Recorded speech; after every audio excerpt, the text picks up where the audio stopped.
존경하는 국민 여러분, 선배 동료 의원 여러분, 근현대 100년사에서 대한민국은 가장 성공한 나라입니다. 전쟁의 폐허 속에서 일궈낸 박정희 대통령의 산업화 성과, 김대중 노무현 대통령의 민주화 성과 위에 문재인 대통령에 이르러 공식 선진국으로 인정받는 기적 같은 성공의 역사를 우리는 써왔습니다. 성공의 역사는 계속되어야 합니다. 그런데 우리 앞에는 심각한 위기들이 한꺼번에 밀려오고 있습니다. 산업혁명 시대의 끝자락에서 녹색혁명 시대로 넘어가는 이 문명사적 대전환기에 위기의 파고를 넘지 못한다면 우리의 성공 역사는 순식간에 실패의 역사로 뒤바뀔 수 있습니다. 그러나 위기는 기회의 또 다른 이름이고 우리의 선대들이 그리웠던 것처럼 이 위기도 기회로 바꿔야 하고 또 바꿀 수 있습니다. 먼저 민생 경제 위기를 넘어서야 합니다. 3년이 넘는 코로나 전쟁으로 소상공인과 자영업자들의 희생이 너무나 컸습니다. 다른 나라는 국채 증가를 감수하며 국가가 비용을 부담했지만 우리는 그 비용을 국민에게 전가했습니다. 고물가, 고금리, 고환율 같은 복합 경제 위기는 민생 경제를 더욱 어렵게 만들고 있습니다. 30년 만에 최대로 오른 장바구니 물가, 금융위기 이래 처음 1,400원을 돌파한 환율, 무역통계 작성 이래 최악의 무역수지, 이런 것들이 그렇습니다. 금리가 7%에 이르면 원리금을 못 갚는 국민이 190만 명이나 될 것이라는 암울한 예측도 있습니다. 자유무역 시대가 저물고 보호무역 시대로 돌아가고 있습니다. 미국의 인플레 감축법에 따른 한국 자동차 차별을 시정하지 못하면 이제 자동차는 한국에서 생산하고 미국에 수출하는 것이 아니라 미국에서 생산해서 미국에서 판매하는 것으로 바뀔 것입니다. 국내 제조업 공동화, 일자리 축소로 이어질 것입니다. 이런 때일수록 주요 선진국들이 하는 것처럼 위기에서 국민을 보호하고 위기 대응력을 높이기 위해서 국가의 역할을 강화해야 합니다. 그런데 안타깝게도 정부 여당은 정반대의 길을 가고 있습니다. 연 3천억 이상의 영업이익을 내는 초대기업의 법인세를 깎아주고 주식 양도소득세 비과세 기준을 10억 원에서 10배가 넘는 100억 원으로 높이고 3주택 이상의 종부세 누진제를 폐지하려고 합니다. 이러한 특혜 감세로 부족해진 재정은 서민 예산의 삭감으로 메우려고 합니다. 저비용 고효율이 입증된 지역화폐 예산을 전액 삭감한 것은 도저히 이해할 수가 없습니다. 주거 취약계층을 위한 공공주택 예산의 대대적 삭감, 정말로 심각한 문제입니다. OECD 국가 중에서 가장 가난한 우리 노인들을 위해서 취약한 노후 소득을 보충하는 노인 일자리 사업이 있습니다. 이 노인 일자리를 6만 개나 삭감한다는 것 대체 어떻게 이해해야 합니까? 청년 내일 채움 공제, 청년 추가 고용 장려금 같은 청년 예산도 대대적으로 삭감했습니다. 서민 지갑 털어 부자 곳간 채우기 정책은 민생 경제 위기의 근본 원인은 양극화, 불평등을 확대시킬 겁니다. 우리 민주당이 반드시 막겠습니다.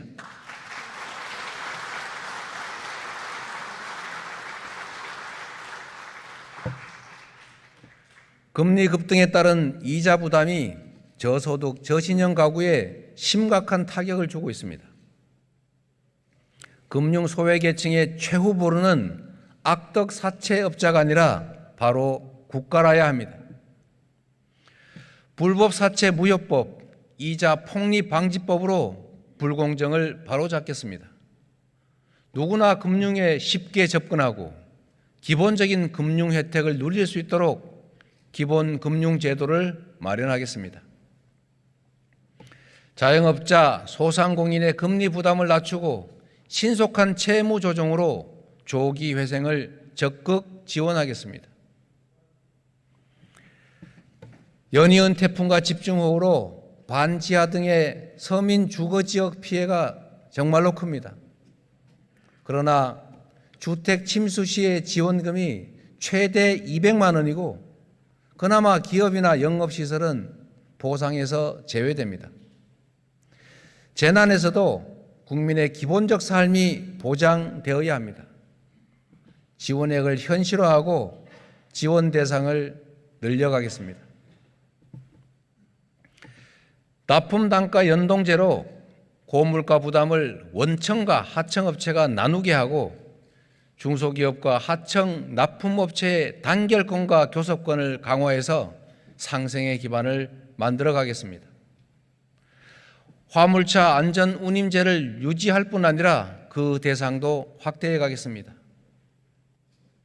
모든 것이 다 오르는데 식량 안보의 핵심인 쌀값만 폭락 중입니다. 국민의힘이 반대하지만 쌀값 안정법을 반드시 통과시켜서 농민들이 풍작을 걱정하지 않게 하겠습니다.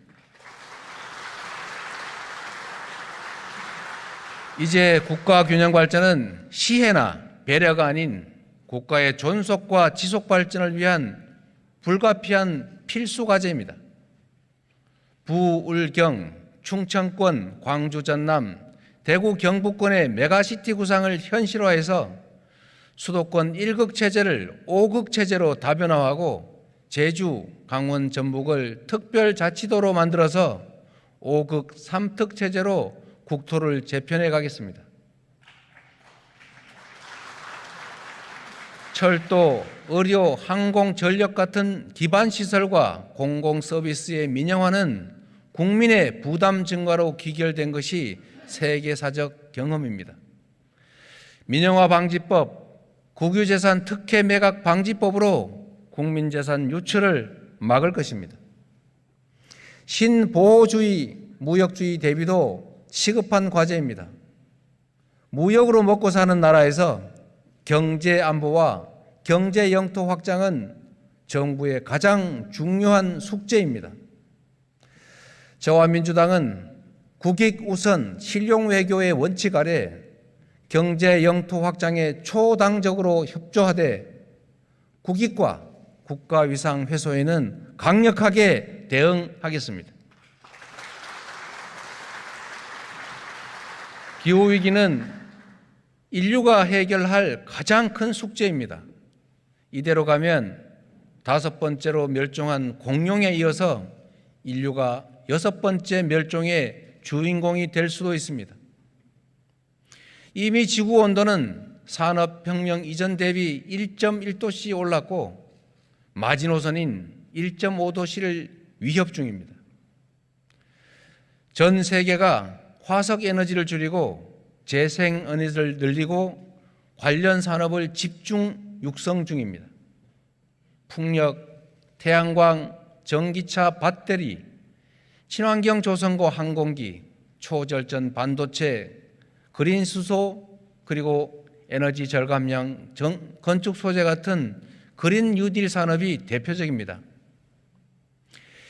EU는 극심한 에너지난을 겪으면서도 2030년 재생에너지 비중을 45%로 늘리고 있습니다. 탄소 국경 조정 제도 도입도 본격화하고 있습니다. 미국도 전기차나 배터리, 태양광, 반도체 같은 그린 뉴딜 산업을 자국 내에 집중 육성 중입니다. 그런데 우리 정부는 원전 비중을 32.8%로 대폭 올리고 2030년 재생에너지 목표를 30%에서 21.5%로 대폭 낮추고 있습니다. 완전히 세계적 흐름에 역행하고 있는 것입니다. 세계적 무한 경쟁 속에 우리만 거꾸로 가면 살아남을 수가 없습니다. 방향을 바꾸고 속도를 올려야 합니다. 애플, 구글 같은 대다수의 글로벌 기업들은 RE100을 선택했습니다. 최근에 삼성전자도 이미 가입했습니다. 국내의 재생에너지 생산을 빠르게 늘려가지 않으면 기후위기 대응 실패는 물론이고 제조업의 해외 유출, 경쟁력 약화를 피할 길이 없습니다. 냉전 속에서 지정학적 위기를 산업화의 기회로 만들었던 것처럼 기후위기를 대대적인 산업전환과 선도국가로 도약하는 기회로 만들어가야 합니다. 반발짝 늦게 가면 도태 위험에 허덕이겠지만 반발짝만 일찍 가면 무한한 기회를 누리는 선도자가 될 수 있습니다. 추격자를 선도자로 만드는 것이 바로 국가의 역할이고 정치의 역할 아니겠습니까, 여러분? 이미 우리는 기후 관련 제조업 분야에서 최고의 경쟁력을 가지고 있습니다. 기업들은 세계적 변화를 체감하고 있고 우리 국민들께서도 위기를 넘어 새 미래를 대비할 준비가 되어 있습니다. 오직 정부만이 거꾸로 가고 있습니다. 국회 기후위기 탄소중립특별위원회 설치를 제안드립니다. 재생에너지와 원전이 대립이 아닌 보완 관계임을 인정하면서 재생에너지를 확대하고 화석연료 사용을 감축하는 방안을 반드시 모색해 가야 합니다. 탈석탄, 감원전, 재생에너지 확대가 에너지 정책의 미래입니다. 제주도와 서남해안은 재생에너지를 만드는 원료인 햇빛과 바람이 넘칩니다. 울산 앞바다 같은 동해안 역시도 부유식 풍력의 최적지입니다. 풍력발전 원스톱법, 분산에너지 특별법을 제정하고 에너지 고속도로를 건설해서 전국 어디서든 누구에게나 재생에너지 생산과 판매의 길을 열어서 재생에너지 산업과 일자리를 만들어 가야 합니다. 태양광, 풍력, 바이오매스, 바이오가스 같은 지역 특성에 맞는 재생에너지 발굴로 주민들이 에너지 기본소득을 받게 된다면 신안군이나 청산면처럼 인구 유출에 따른 지방 소멸도 완화할 수가 있습니다. 기후위기 대응은 디지털 대전환을 동반합니다.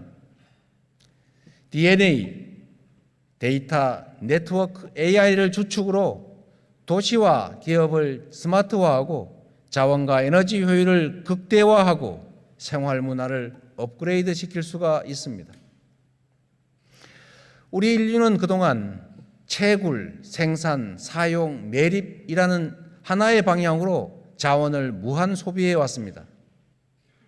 이제는 자원 순환으로 지구 악영향을 최소화하면서 인류와 자연이 공존하는 새로운 모델을 구축해야 합니다. 자원 순환 사회에서는 이용 물질 총량이 줄어듭니다. 이 공간에 문화와 예술의 창의성을 더 많이 담을 수가 있습니다.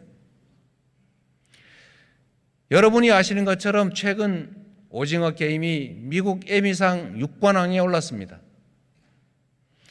문화예술인 기본소득 같은 적극적인 문화예술 지원 정책으로 K문화 콘텐츠가 더 넓고 더 깊게 전 세계에 스며들게 해야 합니다.